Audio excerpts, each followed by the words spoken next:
Mateus capítulo 6, do versículo 5 ao 21. E quando vocês orarem, não sejam como os hipócritas. Eles gostam de ficar orando em pé nas sinagogas e nas esquinas, a fim de serem vistos pelos outros. Eu lhes asseguro que eles já receberam sua plena recompensa. Mas quando você orar, vá para o seu quarto, feche a porta e ore ao seu pai, que está em secreto. Então o seu pai, que vê em secreto, o recompensará. E quando orarem, não fiquem sempre repetindo a mesma coisa, como fazem os pagãos. Eles pensam que por muito falarem serão ouvidos. Não sejam iguais a eles, porque o seu pai sabe do que vocês precisam, antes mesmo de o pedirem. Vocês orem assim: Pai nosso que estás no céu, santificado seja o teu nome. Venha o teu reino, seja feita a tua vontade, assim na terra como no céu. Dá-nos hoje o nosso pão de cada dia. Perdoa as nossas dívidas, assim como perdoamos aos nossos devedores. E não nos deixes cair em tentação, mas livra-nos do mal. Porque teu é o reino, o poder e a glória para sempre. Amém. Pois se perdoarem as ofensas uns dos outros, o Pai Celestial também lhes perdoará.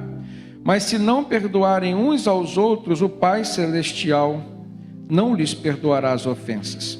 Quando jejuarem, não mostrem uma aparência triste como os hipócritas, pois eles mudam a aparência do rosto a fim de que os outros vejam que eles estão jejuando. Eu lhes digo verdadeiramente que eles já receberam sua recompensa. Ao jejuar, arrume o cabelo, lave o rosto, para que não pareça aos outros que você está jejuando, mas apenas a seu Pai, que vê em secreto, e seu Pai, que vê em secreto, o recompensará. Não acumulem para vocês tesouros na terra, onde a traça e a ferrugem destroem, e onde os ladrões roubam e furtam, mas acumulem para vocês tesouros nos céus, onde a traça e a ferrugem não destroem, e onde os ladrões não arrombam nem furtam, pois onde estiver o seu tesouro, aí estará também o seu coração. Amados, é certo que a oração é algo que foi bem presente na vida dos homens e das mulheres de Deus, aliás, desde o Antigo Testamento, porque no início, no Éden, o homem falava face a face com Deus, mas depois da queda, depois que o pecado entrou na humanidade, o primeiro casal foi expulso do jardim do Éden, do paraíso, e a maneira como Deus estabeleceu para que houvesse comunicação entre eles foi por meio da oração. Uma oração que se estabelecia às vezes sobre um altar sacrificial, algo que realmente nem todas as pessoas conseguiam, até porque nem todas as pessoas buscavam. A oração então teve sua origem no Antigo Testamento, e ela foi estabelecida pelo próprio Deus, como um meio em que a pessoa tem para se relacionar com Ele. Temos que destacar que não existe vida com Deus sem oração, assim como também não existe cristianismo verdadeiro, autêntico, puro, sincero, sem vida de oração. E a importância da oração na vida do crente, ela pode e deve ser compreendida a partir do exemplo que o próprio Senhor Jesus nos deu. Jesus foi, na Bíblia, o homem que mais orou. No Novo Testamento, a gente vê outras pessoas, discípulos, apóstolos, mantendo a sua vida de comunhão com Deus por meio da oração. Tem uma passagem linda lá em Atos, quando Cornélio, um homem conhecido pelas obras sociais que fazia, pelas suas orações, e era alguém que buscava a Deus, mas que ainda não conhecia Jesus. De repente, ele em oração, ele ouve Deus falar que as orações, as esmolas que ele dava foram ouvidas no céu. E naquele mesmo tempo, o Espírito Santo que estava falando com Cornélio, também estava falando com o apóstolo Pedro. Cheio de preconceitos com relação aos gentios, achava que o evangelho de Jesus era só para os judeus. Ali então o Espírito Santo traz a ele uma visão, quebrando todo o preconceito. Naquela mesma visão, naquela mesma revelação dada pelo Espírito Santo, ele teve um direcionamento para ir até a casa de Cornélio. E ali pregou a palavra, e Cornélio foi batizado, toda a sua família, todos da sua casa aceitaram a Cristo como seu Salvador e também foram batizados. Olha que coisa linda aconteceu na vida de uma família a partir de um homem que orava.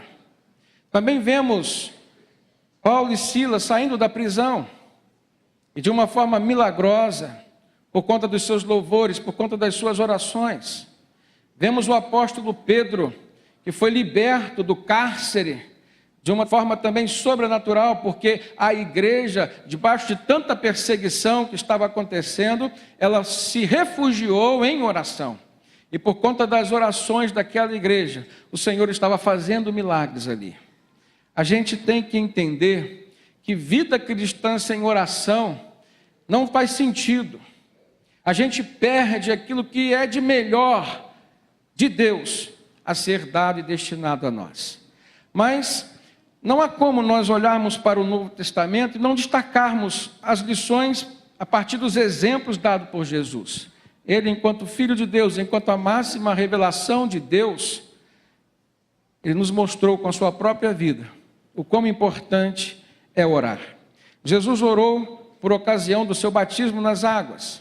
Jesus orou pelas crianças quando elas o cercaram. Jesus passou a madrugada inteira orando e no outro dia de manhã ele teve a surpresa. Alguns fariseus, doutores da lei, trouxeram até ele uma mulher que tinha sido pega em flagrante adultério e o objetivo era pegar Jesus, não simplesmente apedrejar aquela mulher, mas pelo fortalecimento que ele já se sentia com o Pai por conta de ter passado uma madrugada inteira em oração.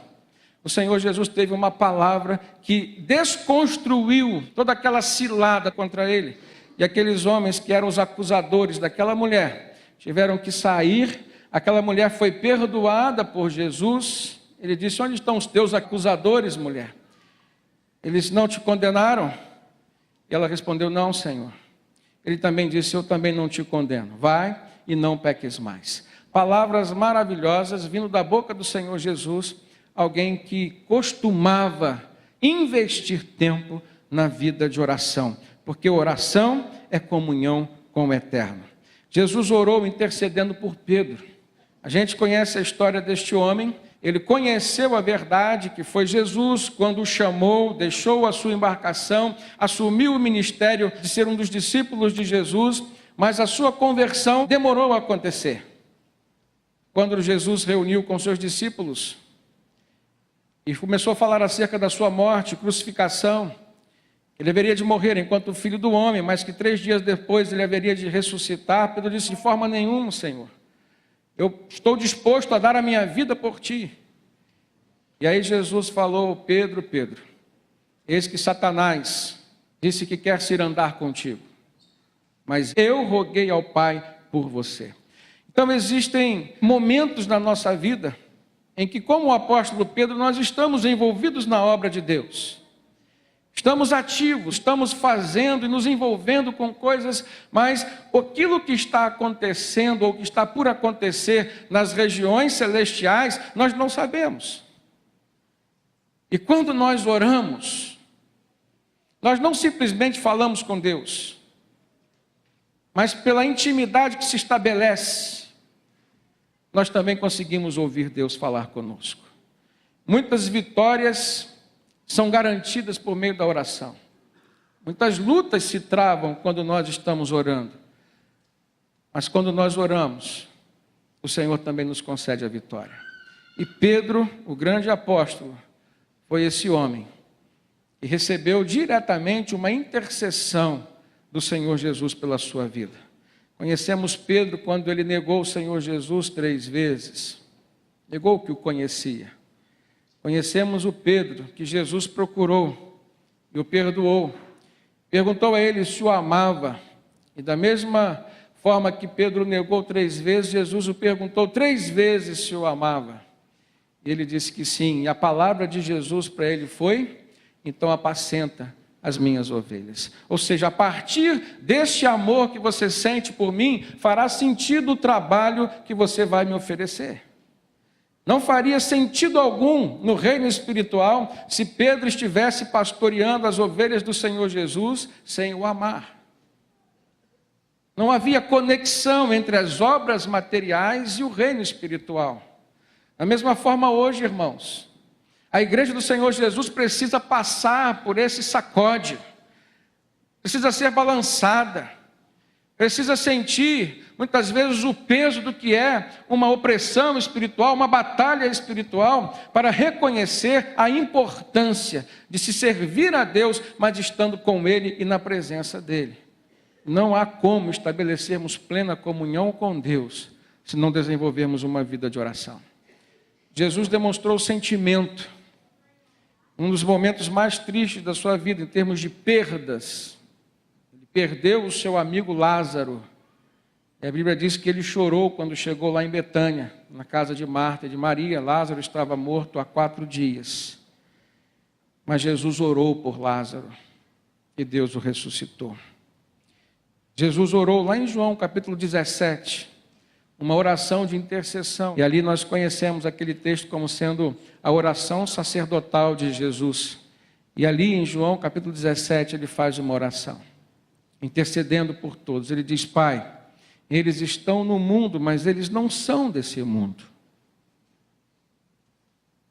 Preste atenção. Muitas vezes nós, enquanto igreja do Senhor Jesus, perdemos essa visão. Às vezes, por estarmos nesse mundo, e as propostas do mundo são tão frequentes, na maioria das vezes tão atraentes, e nós confundimos a nossa origem, confundimos os nossos laços espirituais estabelecidos com Deus através de Jesus, fracassamos nas nossas orações. Isso não é um processo rápido, irmãos, imediato. Você não deixa de ser um cristão fervoroso e passa a ser um cristão frio espiritualmente da noite para o dia. O mundo vai entrando no seu coração, vai penetrando dentro de você, seus gostos vão mudando, seus valores vão mudando, e daqui a pouco você nem está orando mais a Deus. Não existe mais comunhão entre você e o Senhor.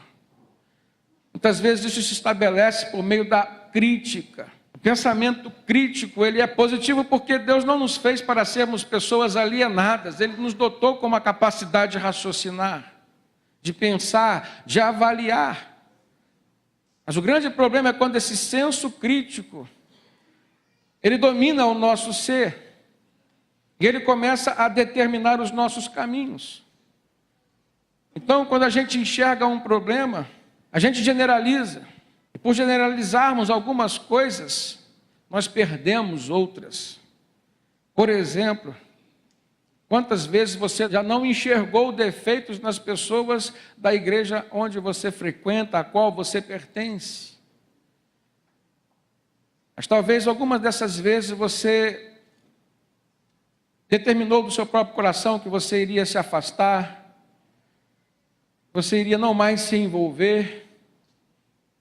A gente não pode deixar que o nosso senso crítico domine o nosso pensar e afete o campo da nossa espiritualidade.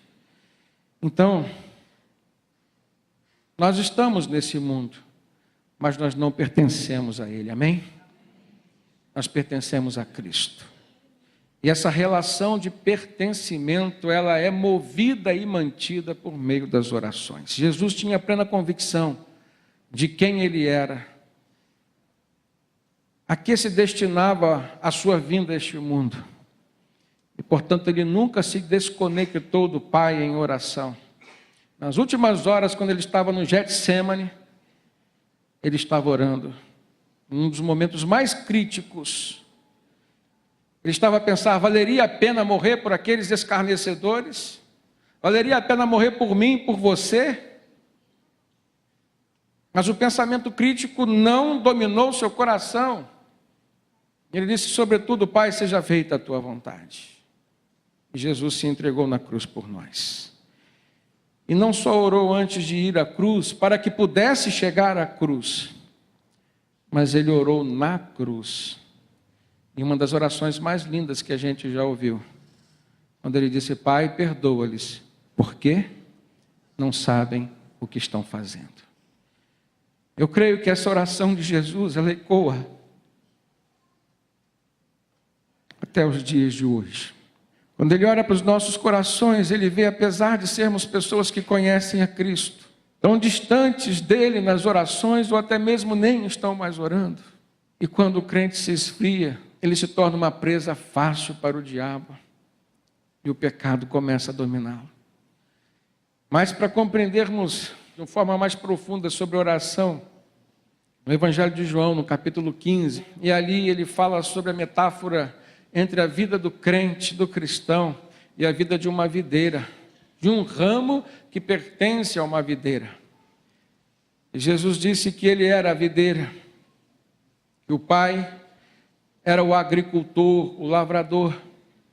E ele disse que nós, enquanto igreja dele, somos como os ramos que devem estar ligados a ele. Todo ramo que não está ligado à videira, ele não produz frutos, como também ele morre. Ele é cortado. Aí entra então a pessoa do agricultor, do pai que cuida, que sabe o ramo que merece ser podado e o ramo que precisa ser cortado. Ele diz que o ramo, quando é podado, ele sofre. Existe dor na poda também. Mas existe algo que compensa toda a dor. E Jesus diz que esse ramo que é podado, ele vai produzir mais frutos. Mas o ramo que é cortado, é lançado fora para ser queimado. Nós somos como ramos dessa videira, irmãos. Ela precisa produzir frutos. Senão ela não encontra significado na sua própria existência. Uma das coisas bonitas que Jesus falou em João 15, 7, a palavra que ele mais repete, os irmãos podem conferir, é o verbo permanecer. E ele diz: se vós permanecerdes em mim, e as minhas palavras permanecerem em vós, vocês poderão pedir o que quiserdes, e vos será feito. Como que a gente pede algo a Deus, irmãos? Através da oração. Então Jesus está ensinando neste sermão que a oração é um meio que nós temos para alcançarmos as bênçãos de Deus e com isso produzirmos mais frutos e assim encontrarmos significado para a nossa vida. Uma outra lição que eu encontro nos sermões de Jesus, lá em Marcos capítulo 11, ele diz que a oração eficaz é aquela oração que precisa ser feita com fé e com um coração limpo. Marcos 11, 22, Jesus disse: tenham fé em Deus. Eu lhes asseguro que se alguém disser a este monte, levanta-se e atire-se no mar, e não duvidar em seu coração, mas crer que acontecerá o que diz, assim lhe será feito. Portanto, eu lhes digo, tudo o que vocês pedirem em coração, creiam que já o receberam, e assim lhes sucederá. Versículo 25, e quando estiverem orando, disse Jesus, se tiverem alguma coisa contra alguém, perdoem-no, para que também o Pai Celestial lhes perdoe os seus pecados. Mas se vocês não perdoarem, também o seu Pai que está no céu não perdoará os seus pecados. A tônica empregada por Jesus nessas palavras dentro desse sermão não se limita à fé. E muitas pessoas interpretam errado esse texto, porque um texto isolado do contexto é pretexto para criarmos heresias. Não é porque você vai ter fé e vai pedir a Deus algo que é fútil na sua vida, que o Senhor tem a obrigação de te dar. Tanto que Jesus falou que aquilo que nós vamos pedir segundo a vontade do Pai, nos será concedido. Tanto que no outro texto de João 15, versículo 7, se nós permanecermos em Deus e a palavra dele permanecer em nós, então nós poderemos pedir. E aquilo que nós pedimos, se a palavra de Deus permanece em nós, é claro que terá coerência com aquilo que é a vontade de Deus para nós. E só a vontade de Deus, como diz o apóstolo Paulo em Romanos 12, ela é boa, perfeita e agradável. A segunda tônica que ele dá, depois da fé, é o coração limpo e puro. E quantas vezes a gente tem as nossas orações impedidas de chegar ao trono de Deus, o trono da graça, por conta de mágoas que nós cultivamos dentro de nós. E a única maneira que Deus nos ensina de limparmos o nosso coração com relação à mágoa é o perdão. Um outro princípio que eu aprendo com relação às orações, ensinado por Jesus em seus sermões. A oração deve ser feita segundo alguns parâmetros.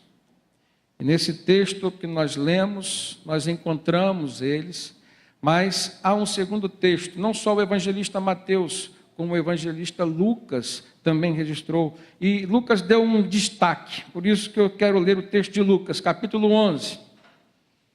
Antes de Jesus ensinar os parâmetros da oração através daquilo que nós intitulamos oração do Pai Nosso, Lucas disse que Jesus estava em certo lugar orando, e quando ele acabou, um dos seus discípulos disse: Senhor, ensina-nos a orar, como também João ensinou os seus discípulos. E aí então Jesus disse: quando orardes, dizei, Pai nosso que estás nos céus, e assim por diante. Perceba, irmãos, a gente não deve orar de qualquer jeito. Jesus fez questão de dizer aos seus discípulos, quando eles perguntaram, ensina-nos a orar, ou seja, nós queremos nos aprofundar. Eu fico imaginando que os discípulos olhavam para Jesus orando, e levava horas e horas orando. Eles não conseguiam imaginar o que Jesus fala tanto, Senhor, ensina-nos a orar. É isso que motivou essa pergunta. A gente até quer, Senhor. E aí Jesus estabelece alguns parâmetros. Primeiro, não ore só por você. Que seja feita a vontade de Deus na sua vida. Que venha a você o reino do Senhor e não o seu próprio reino. Que se estabeleça sobre sua vida o governo de Deus e não o governo dos homens. Quando você se lembrar das suas lutas pelo pão de cada dia, aí você começa a orar, o pão nosso de cada dia nos dai hoje, Senhor. E quando você se lembrar daquele irmão ou daquela pessoa que te magoou, que te ofendeu, e que você tem deixado acumular, botando juros sobre juros, e aquilo que a pessoa falou lá no passado, há 10 anos atrás, está com uma dívida enorme, impagável. Aí Jesus diz, perdoa, se liberta disso e caminha comigo livremente. São esses os parâmetros que Jesus deixou bem estabelecidos. E se nós tivermos a capacidade de fazê-los, de colocá-los em prática, nós teremos assunto suficiente para falarmos com Deus, para conversarmos com Deus horas e horas. E dele a gente vai receber palavras boas, perfeitas. Ele tem conselhos maravilhosos para nos dar. Quanto mais nós permanecermos, olha a palavra, o verbo que Jesus usou, quanto mais nós permanecermos na presença dele, mais abençoados nós seremos, mais frutos nós produziremos.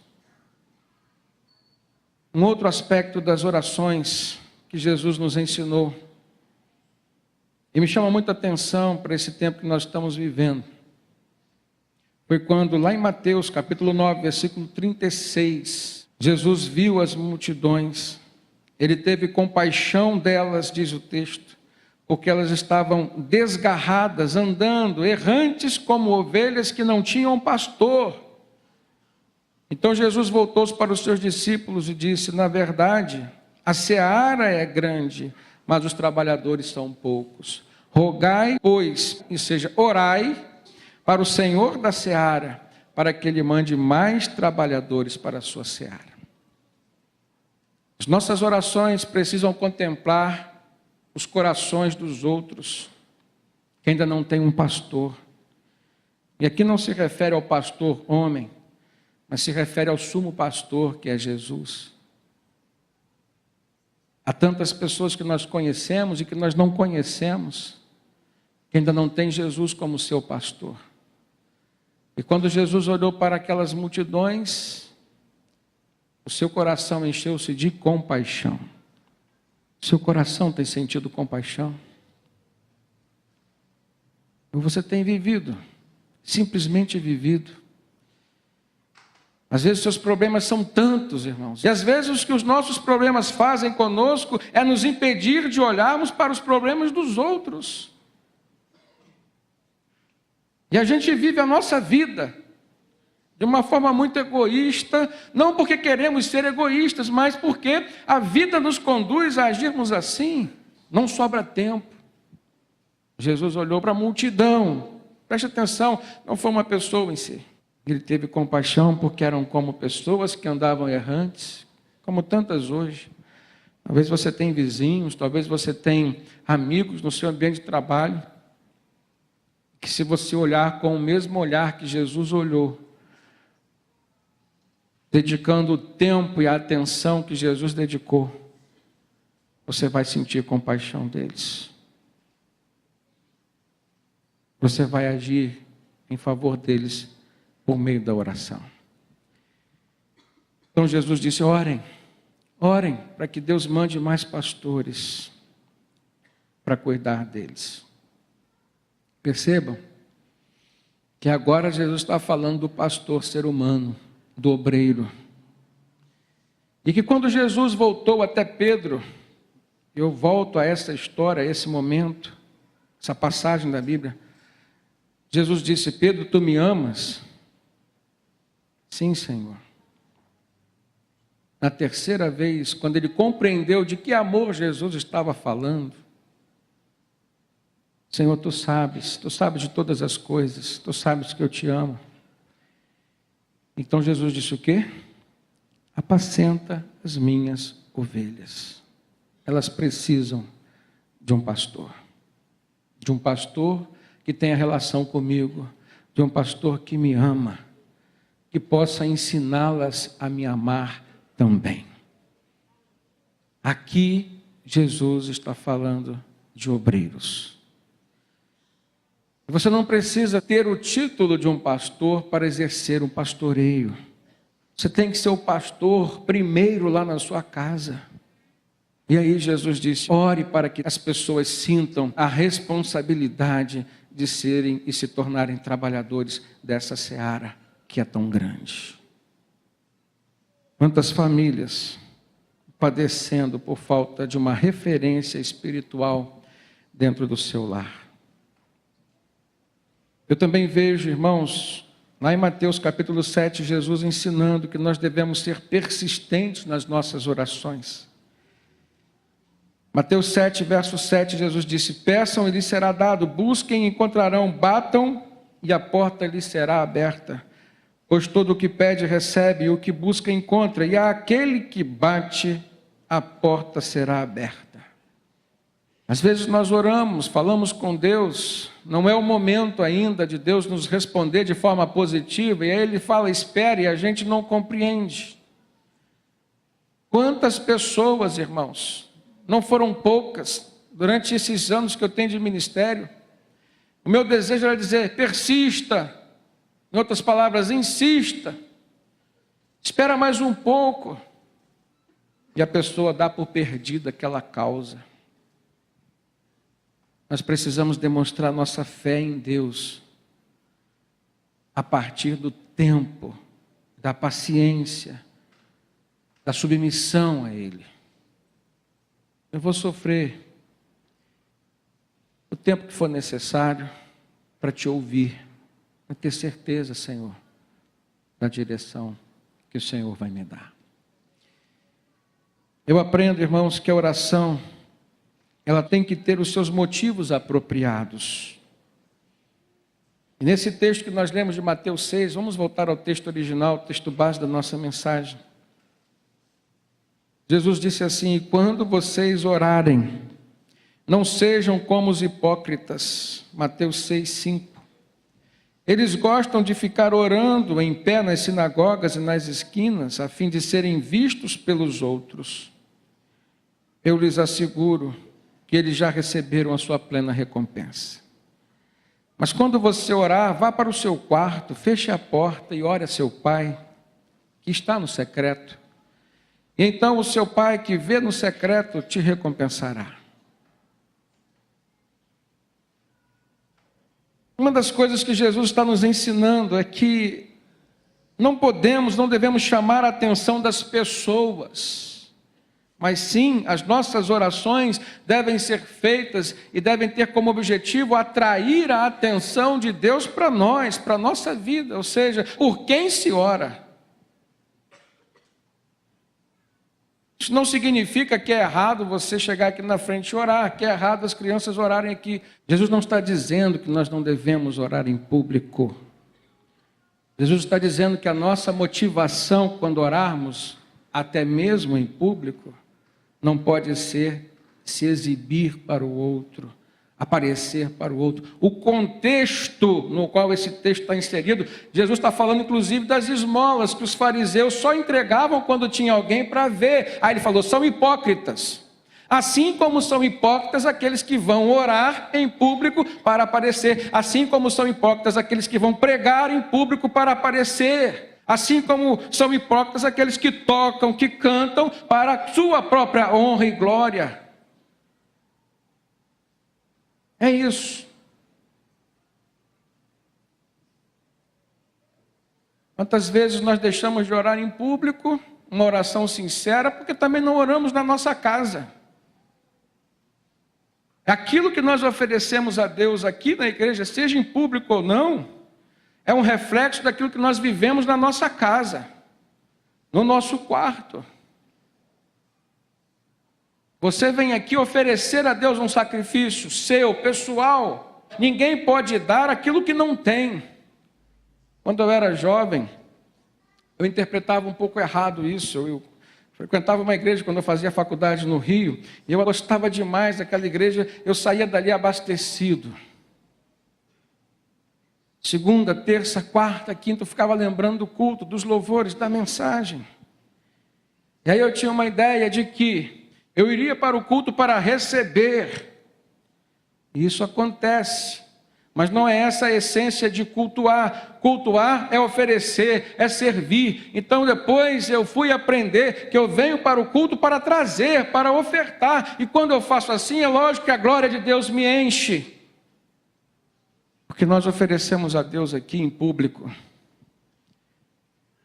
É reflexo do que nós vivemos com Deus no nosso quarto. Aonde nós somos nós mesmos, aonde nós somos o que somos, aonde não tem ninguém para nós nos preocuparmos. É isso. É simples assim. Jesus está dizendo, ou vocês mudam lá no quarto de vocês, me ouvem, se deixam ser transformados pelo meu Espírito Santo, ou vocês estarão sendo hipócritas nos cultos da sua igreja, no serviço que você presta em público. Há duas coisas que me chamam a atenção aqui. Se referem à palavra secreto. Jesus usou 2 vezes a palavra secreto. Ele diz, ora a teu pai que está em secreto, e teu pai que vê no secreto te recompensará. Significado etimológico do termo secreto, irmão, se refere a algo que está em oculto, algo que está escondido, algo que é não aparente, algo que é colocado de maneira que não seja visto. Presta atenção, algo que é colocado de maneira que não seja visto. Então, usando esse termo, Jesus nos ensina pelo menos 2 lições. A primeira delas, para muitas pessoas, Deus, o Pai, é aquele que está escondido. Ou seja, que não aparece na sua vida, que está em oculto nas suas atitudes. Isso que Jesus está mostrando. Aí eu te pergunto, Jesus pode ser visto em você? As pessoas têm visto Jesus na sua vida? Ou ele está em secreto? Está oculto a você? Está num lugar que não pode ser visto? O que Jesus está dizendo é que Deus não pode estar em secreto dentro de nós, irmãos. está nos levando a pensar aonde está Deus na nossa vida. Ele precisa ser revelado através de nós, para as pessoas a quem nós amamos, com quem nós nos relacionamos. Assim como Jesus revelou Deus, assim como Deus foi revelado aos homens através de Jesus. E Deus não quer ser revelado através de nós somente por palavras, quando nós oramos publicamente. Mas Deus quer ser revelado na nossa vida, principalmente no nosso quarto, ou seja, no nosso íntimo, no íntimo do nosso ser. A verdadeira revelação de Deus é aquela que se desenvolve no nosso interior, na nossa essência. Foi por isso que Jesus disse: quando orares, entra no teu quarto, no teu aposento, e fechando a porta, então ora para o teu Pai, porque lá você é quem você realmente é. A segunda lição e última pode ser compreendida quando Jesus disse: e o teu Pai que vê em secreto. O que Jesus quis dizer com a segunda vez que ele repetiu a palavra secreto? E agora, não é o Pai que está em secreto ou no secreto do nosso ser, mas é o Pai que vê aquilo que está secreto na nossa vida. É o Pai que vê no secreto. Isso significa que mesmo que Deus esteja em secreto, irmãos, oculto na nossa vida não existe nada que esteja oculto aos olhos de Deus. Deus sabe tudo a nosso respeito. No Salmo 139, Davi diz: Senhor, tu me sondas e me conheces, tu sabes do meu deitar, do meu levantar, tu sabes muito bem quando eu trabalho, quando eu descanso, tu sabes todos os meus caminhos. Antes que a palavra chegue à minha língua, o Senhor já conhece, tu sabes dos meus pensamentos, Senhor. E é isso, irmãos. O Senhor nos conhece muito melhor do que nós mesmos. Não há nada que esteja oculto a Deus. Ele conhece aquilo que nós pensamos que está secreto, ou seja, os nossos pecados, por mais ocultos que nós consigamos mantê-los aos olhos dos homens, o Senhor os conhece. Eu queria, através dessa palavra, levar você a refletir sobre isso.